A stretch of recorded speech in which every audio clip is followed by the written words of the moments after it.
Medium ecclesiae apperuit unos eius, et in plenitate Dominus, Spiritus sapientiae, et intellectus sola glorie induit bonum est confiteri Domino, Instare nomini tuo altissime. Gloria Patri et Filio et Spiritui Sancto, sicut erat in principio et nunc et semper, et in saecula saeculorum. Amen. Medio et apperuit eius, et in plenitate Dominus, Spiritus sapientiae, et intellectus stolam gloriae induit.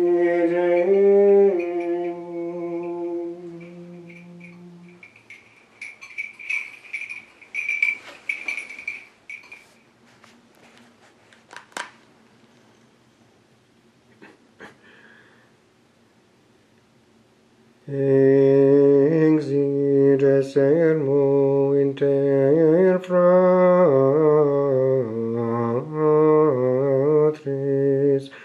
quod discipulos ille non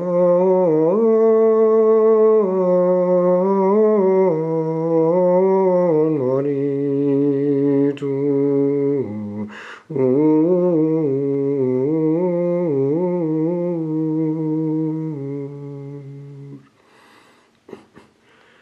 Sed sic eum bonum manere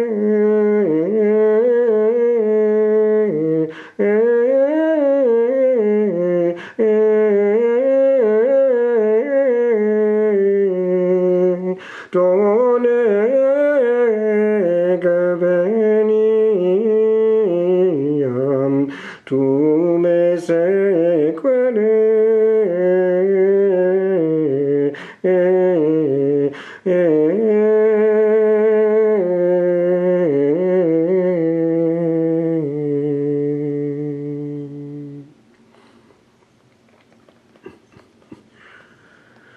Alleluia.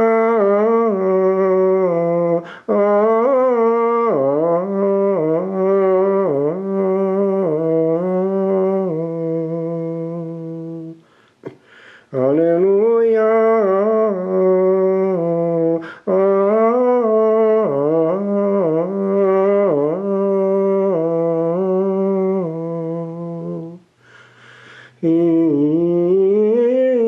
Igles discipulos ille,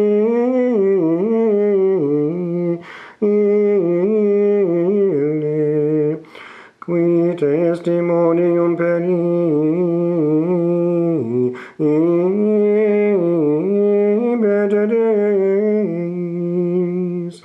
et gimus qui verum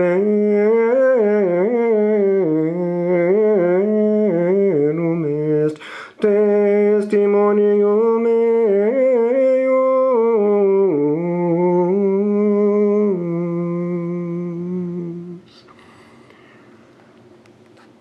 Alleluia.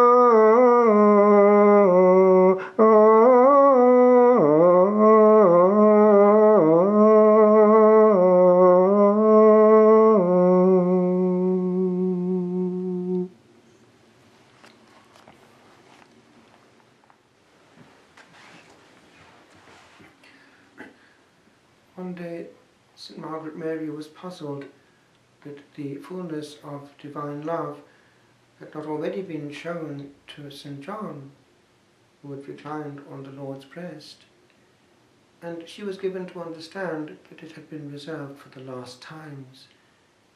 She therefore was shown something of the intensity of the love of that heart that had already been shown to St. Gertrude, Gertrude the Great, the herald of divine love.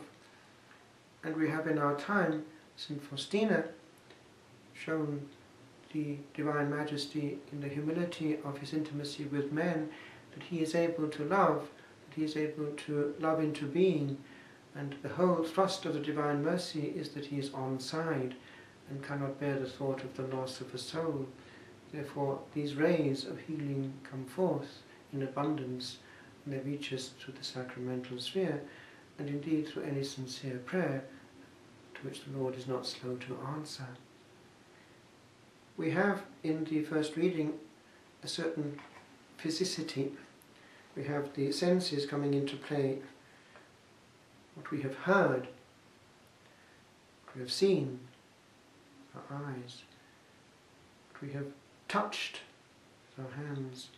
And that physicity comes through in the sacramental sphere, and will do so until the end of time. The relationship of this beloved disciple with his Lord is to be seen also in the Gospel. He can't wait to get there. He runs faster than Peter. He is younger, but he's also drawn like a magnet to his beloved, whom he had felt at that Last Supper. With Peter and John's own brother James, he is in the inner circle, and he has seen that power at work in the story of Jairus' daughter. He has seen it also in the mysterious event on that high mountain, a very high mountain, Tabor. He is also called to console the Lord in the garden. Could you not watch with me 1 hour?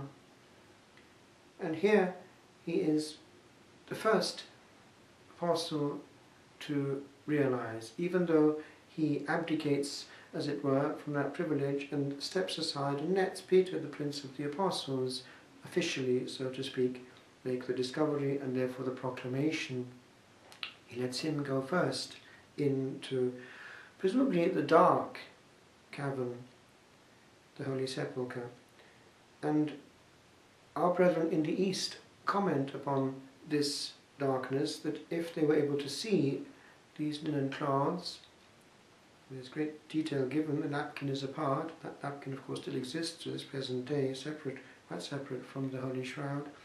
Then it means that there was a supernatural light on that Easter morn. We refer to it as the Holy Light, the Holy Fire, Hagios.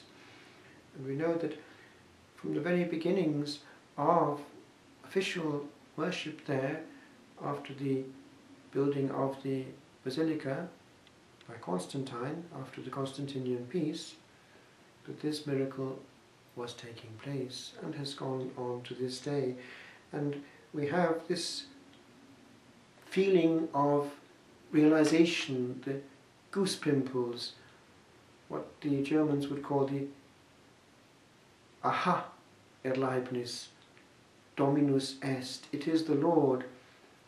John has it, and then Peter, as we would say, cops on.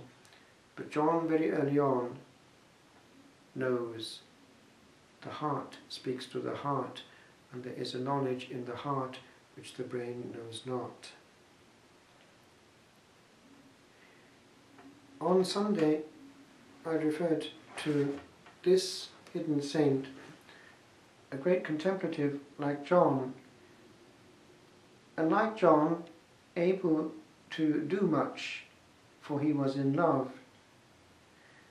Now, St. John is the model for contemplatives. He spent time on, it would seem, the Isle of Patmos, and there we have those strange messages coming from the beyond, from the Alpha and the Omega. He was caught up in the Spirit on the Lord's Day, a reminder unto us that we need to be in the Spirit one day a week in a special way, separated from hustle and bustle, that contemplative element comes also into our life. We have our right to repose in the Spirit. And the Lord has rights over our hearts and minds and attention. And we have there a deeper understanding of the Alpha and the Omega, and indeed it is fitting that his book should come at the end of the whole of the Bible, the Omega, the last word. As in the beginning of the Gospel we have in principio erat verbum, in the beginning was the Word. We have in the midst the Incarnation, at which we still bend the knee, et verbum caro factum est. But this disciple, who was a martyr without the success of martyrdom, because he was martyred twice it seems, one of which was in boiling oil, but of course he was kept alive by angelic power because the Lord wanted him to have a long life. And we know that St. Polycarp, the young Polycarp, knew him when he was an elder, an old man. He would just say one thing always when he was asked for a word in the assembly: little children, love one another. One day he was asked, why do you always say the same thing, Reverend Father? It was what the Lord said, he replied, and if it were done, it would be enough. But therefore he loved human beings with the same heart of love that had been ignited by the Sacred Heart, as did this good nun, and because of this love they were able to do much. Now, with regard to this particular saint, who is a model for hidden people who do nothing but love, but are also very efficacious, she is something to be borne in mind, as is St. John. For instance, she was caught into ecstasy, yes, even in the midst of her kitchen duties. She was not a choir nun because she could not read, therefore she had the menial tasks, and they were always done at the proper time, even though she might be going into ecstasy, taking off. And when she got back, she found that it had been done. And she would calmly know that it was the angels who had done it, cleaning these huge pots, doing all that had to be done. The angels were well able to do it, for the Lord had a right over his own. A message unto us. For instance, on a Sunday, the Lord has a right unto his own. And also on a weekday, it is enough for us to be in love.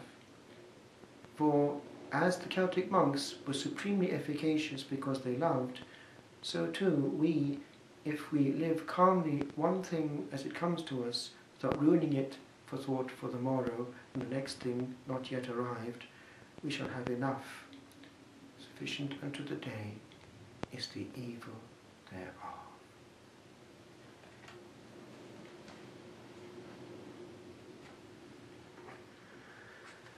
If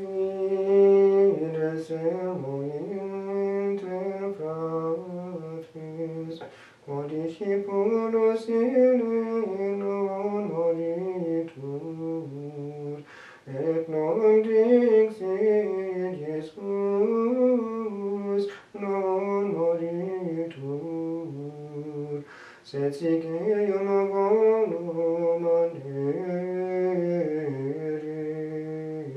done veniam.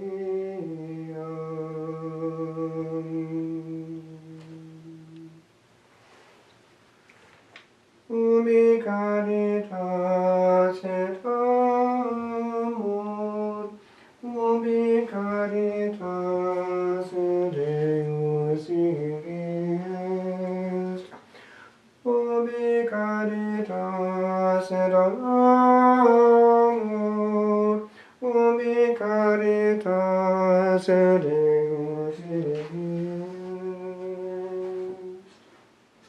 Ubi caritas et amor, ubi caritas Deus ibi